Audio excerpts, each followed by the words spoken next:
For privacy reasons, our videos are presented without the faces of those involved in the Ezekiel Project. We use Laura, our AI correspondent, for this purpose. The scripts for the videos, as well as the results, are manually prepared by members of the Ezekiel Project. Thank you for your understanding. Hello, and welcome to today's episode.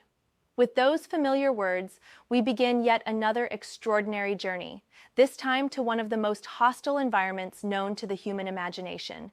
In this installment, we have sent our remote viewer deep into the thick, suffocating atmosphere of the planet Venus, a world that challenges not only our science, but also our assumptions about what life is and where it can exist. But before we dive into the visceral details of this unprecedented exploration, a quick note on something important. We've been receiving a growing number of messages and letters from viewers around the world. Many of you are curious, asking thoughtful and sometimes profound questions. Others reach out to request remote viewings for specific places, moments in history, or even personal experiences. We appreciate each and every one of these messages. You are not being ignored. However, given the volume and depth of these inquiries, we've decided to dedicate an entire special episode, our very first live stream event, to address your questions in full. During this upcoming special, we will go into detail about the remote viewing process, how subjects are chosen, and how you can participate. You will also be able to submit your questions live during the broadcast, so rest assured, your voices are being heard. This is not dismissal. It is postponement until a moment that allows for proper, thorough response.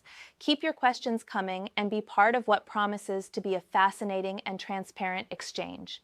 Now, on to today's main event. What you're about to experience is not science fiction. It is a transmission, a psychic immersion into an environment so alien and violent that human life cannot survive there for even a moment without protection. And yet, life, of a kind, may indeed thrive in places like Venus. This is what our session set out to explore. The remote viewing you're about to hear took place only a short while ago. As always, we will begin with a first-hand account by our experienced viewer, Ezekiel, who has provided his detailed mental impressions of the target location. Following this account, we will return for a full debrief and analysis of the implications. For now, I invite you to listen carefully. Let go of earthly assumptions, and open your mind to what may await us beneath the clouds of Earth's mysterious sister planet. Without further delay, here is Ezekiel's account of the Venus mission. Remote viewing, encounter on Venus. It has been 2 days since the remote viewing took place, and I find myself still unraveling the implications of what I witnessed. The results were both unexpected and, in some respects, incomprehensible, especially when contrasted against what humanity currently understands about life and living systems. Our objective was to explore the planet Venus, driven by the persistent speculation surrounding its mysterious nature and the possibility that it might harbor life, perhaps even intelligent extraterrestrial life forms that have interacted with Earth. This viewing was not conducted out of idle curiosity, but was a deliberate investigation into those claims. What emerged from the experience was so astonishing that we are already preparing a session focused on the moon. But first, Venus. The journey began with the deliberate breaking of the barrier that leads into what is commonly referred to as the Hall of Memories. Once beyond that psychic threshold, I found myself standing, or rather floating, on the surface of Venus. The atmosphere was dense and alien, the air a soup of corrosive gases and crushing pressure. I was protected only by a specialized suit, a construct of intention and remote viewing protocol, designed to shield me from the infernal temperatures and provide a breathable internal environment. Venus is a planet of extremes, yet it has a serenity that is strangely haunting. There is no silence in the traditional sense.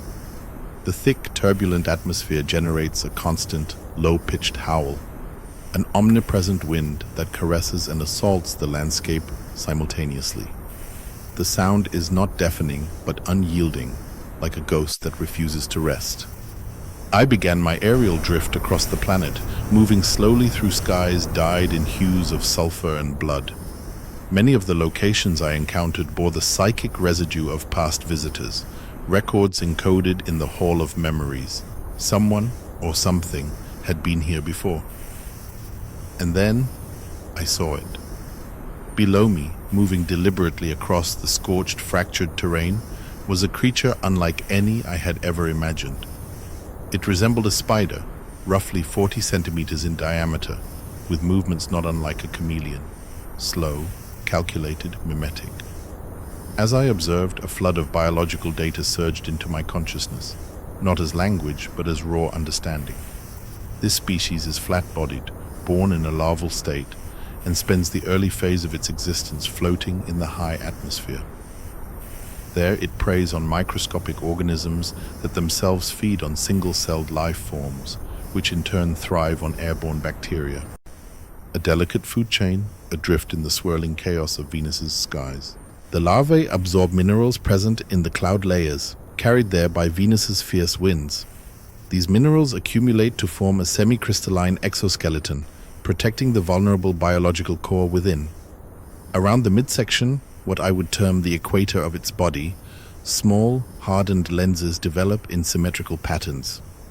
These lenses cover highly sensitive vibrational receptors capable of detecting the subtlest of movements, especially those produced by organic bodies. It was clear to me that these lenses were not visual in the human sense. They perceived vibrations, pressure shifts, perhaps even chemical changes in the air. They were hunting tools, and they were placed precisely where they would provide a 360-degree field of detection. The creature's limbs ended in hooked appendages, perfectly adapted to grip the rough terrain. At the surface, wind speeds were relentless, and any creature not securely anchored would be flung into oblivion. This, perhaps, is why it moved like a chameleon, calm and deliberate. Speed meant exposure, and exposure could mean death. The ecosystem on Venus does not tolerate weakness. Every visible species possessed some form of hardened exoskeleton. The living mass within, shockingly white and seemingly gelatinous, was always encased, hidden from the world and insulated against the lethal environment. These were not passive beings. They were predators, adapted perfectly to a realm that would disintegrate a human in moments. The adults descend from the upper atmosphere only briefly, during which time they hunt for larger prey on the surface. Their stay is limited. The surface heat would cook them alive if they lingered. When the time comes to retreat, they extend specialized dorsal plates, flaps that function like organic parachutes, and allow the powerful updrafts to carry them back into the sky, usually to an altitude between 1,500 and 2,000 meters. There they drift again, surviving, recuperating, waiting. Their internal biology is equally fascinating. Symbiotic bacteria within their digestive systems metabolize sulfur, converting it into usable organic matter. This organic matter is excreted, but remains energy-rich, and the creature can re-ingest or absorb it as needed. This biological recycling provides a minimal but sustainable energy reserve when prey is scarce. Reproduction is entirely asexual. Once the creature has consumed sufficient nutrients, internal cell division begins. Eggs are developed and released into the atmosphere, where they become part of the aerial ecosystem, feeding on smaller life forms. These airborne larvae possess external gill-like structures that filter organic material directly from the clouds. The environment is unrelenting. There are no plants. There is no photosynthesis. There is only consumption. Everything that exists is either predator or prey, usually both. And yet, there is awareness. I could feel it. These creatures possess a sense of self, a survival instinct that borders on what we might call will. They are not mindless automatons. They know they are alive, and they want to remain that way. As I moved further across the landscape, I encountered other forms. One resembled an enormous terrestrial isopod, almost like a giant woodlouse. It moved slowly, but with an eerie purpose. Its sensory lenses were more pronounced, especially near its head. It did not see, it felt. Its mouth was a single sharp spike, used not for chewing but impaling. It hunted by driving this spike into the exposed joints of other creatures, those rare places where the mineral armor was thin or absent. I saw arthropodic life forms that reached lengths of nearly 1 meter, vast, creeping hunters moving in eerie silence. Watching them raised an unsettling question in my mind. Whose memories were these? When were they recorded, and by whom? Had other human minds visited this place before mine? Or were these traces left by non-human entities, deposited into the hall of memories by unknown intelligences? I shuddered. Had I removed my protective suit, I would have died almost instantly. The air would have scorched my lungs, the pressure would have crushed me, and I would have been devoured in minutes. I was an anomaly here, a soft, warm-blooded being with no armor, no defenses. The native creatures could detect my presence from hundreds of meters away, registering my heartbeat, my breath, even the micro-vibrations of my footfalls. While I could barely hear myself think over the howling wind, these beings live mostly in the skies and come down only when they must. The surface is a battleground, a feeding ground, and a graveyard. Up in the clouds, life persists in suspended animation, drifting between layers of sulfur and acid, waiting for the next opportunity to kill or feed. Venus is a nightmare for any terrestrial imagination. It is the last place anyone with a fear of insects, arachnids, or hostile alien life would wish to explore. And yet, it is real, at least within the framework of the mind that wandered there.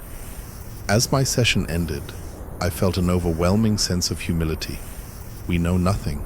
Our understanding of life is narrowly defined, bound by carbon chains and Earth-centric rules. We scoff at the idea of life in toxic clouds or under crushing pressure, but that is arrogance. Life is not what we expect. Life is what endures. We have so much more to learn. And now we come to the analysis of the recent remote viewing, following a necessary pause to process the initial shock of what was seen.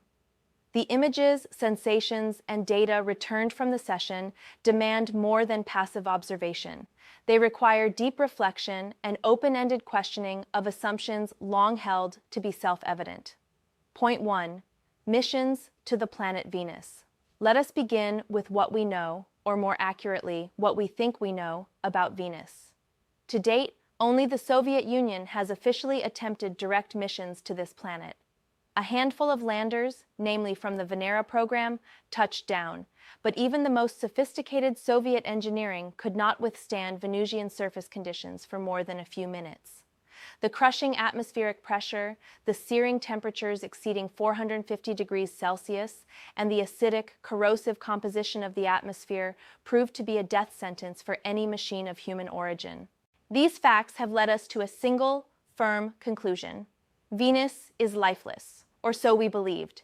The very notion that life could exist there was dismissed not just as improbable, but impossible.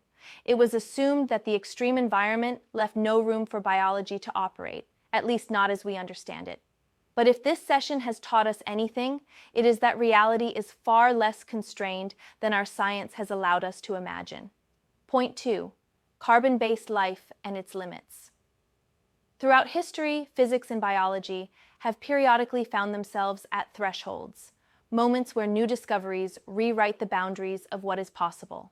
What if we now stand at such a threshold again, and this time, the revision must be made not in our laboratories, but in our understanding of life itself? Our models of biology are rooted in Earth-centric assumptions that life requires water, oxygen, and carbon in a form familiar to us. But what if these are merely one of countless possible pathways to vitality? What if, elsewhere in the universe, life arose under radically different chemical conditions, with completely alien biochemistries, driven not by respiration and consumption as we know it, but by mechanisms we have not yet conceived? The creatures observed by our viewer on Venus bore no resemblance to anything on Earth, save for some visual similarities to insects and arthropods. They were not carbon-based in the way we understand. Their survival strategy seemed entirely self-contained, utilizing sulfur-processing bacteria, mineral exoskeleton synthesis, and energy recycling methods that defy our current biological categories. And with that, a deeper philosophical question arises.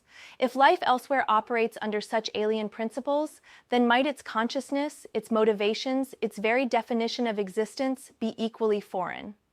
This could be the reason why potential non-human intelligences, NHI, visiting Earth remain inscrutable to us.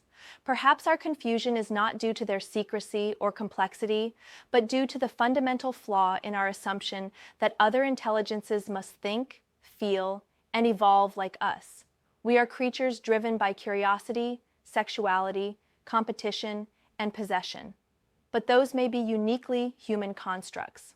Other life forms, particularly those that originated in harsh, unyielding environments, may have no concept of such impulses. They may not seek communication. They may not even perceive us as beings of interest. They may exist within a framework of purpose so alien that our attempts to decode their intentions are doomed from the start. Point 3. Who created these memories? Perhaps the most perplexing question raised by this session lies not in what was seen, but in how it was seen. Ezekiel, our remote viewer, referred to a realm called the Hall of Memories, a liminal space where impressions, histories, and energetic residues from distant times and places are stored. The Venusian environment he witnessed was not imagined, not fantasized. It was experienced with visceral clarity and overwhelming detail. So we must ask, who left these memories there? If the Hall of Memories is a kind of psychic archive, a cross-dimensional repository of lived experiences, then what consciousness encoded this information? Was it one of the very life forms Ezekiel witnessed? A being evolved enough to project its own memory into an accessible energetic domain? Or was it left by something else? Perhaps an advanced observer species, capable of moving through environments like Venus using technology or biology far beyond our comprehension? It may even be possible that non-human intelligences, NHI, existing across dimensions or frequencies of reality, regularly explore such realms and leave behind these echoes, not as messages, but as consequences of their passage.